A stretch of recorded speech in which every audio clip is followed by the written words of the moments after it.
తత్పురుషాయ విద్మహే మహాదేవాయ ధీమహి తన్నో రుద్ర ప్రచోదయాత్. ఓం హ్రీం శ్రీం శివాయ నమః. కార్తీక సోమవారం దామోదరుడిని ఏ విధంగా పూజ చేస్తే ఐశ్వర్యం కలుగుతుందో ఈ వీడియోలో చెప్తాను. స్కాంద పురాణంలో వైష్ణవ ఖండంలో వశిష్ఠ మహర్షి జనక మహారాజుకి వివరించారు. శివుడికి ఇష్టమైన పూలు జిల్లేడు పూలు. ఈ పూలను చాలా ప్రీతికరమైనవి.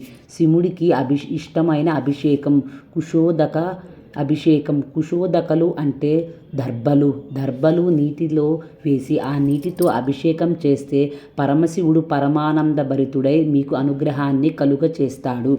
అలాగే కార్తీక సోమవారం తప్పక పాటించవలసిన నియమం నక్తం అంటే ఉదయాన్నే శివుడిని పూజించి అన్నాన్ని నైవేద్యంగా సమర్పించి రాత్రికి చంద్రుడి నక్షత్రాలను చూసి ఈ అన్నాన్ని తినాలి. ఓం నమ